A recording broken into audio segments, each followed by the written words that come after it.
গৌরাঙ্গ রহগ। তুই কোথায় যাচ্ছিস শুনি? আমি তো পড়তে যাচ্ছি ঠাকুর। পড়তে যাচ্ছিস তাই বল। তা ব্যাগে করে ওই রিংটোনটা নিয়ে যাবি কিন্তু।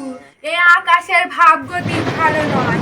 এই আকাশেতে একটা মুহূর্ত যদি বিশ্বাস থাকে, কখন যে হঠাৎ করে ঢেলে বসবে তার কোনো গ্যারান্টি নেই, বুঝলি?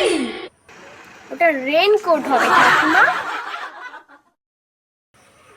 ওই হলো বাপু। কোথায় কোথায় শুধু খালি বুড়ো মানুষের ভুলই ধরে এরা। তা শোন, আজকের বুঝি তোর স্ত্রী পড়া আছে নাই রে? ঠাকুমা ওটা হিস্ট্রি হবে, স্ত্রী না। নিজে তো বছরের পর বছর পরীক্ষার খাতায় গোল্লা পাস, আবার আমায় চিট করতে আইছি। যত সব। ওটা টিচ হবে।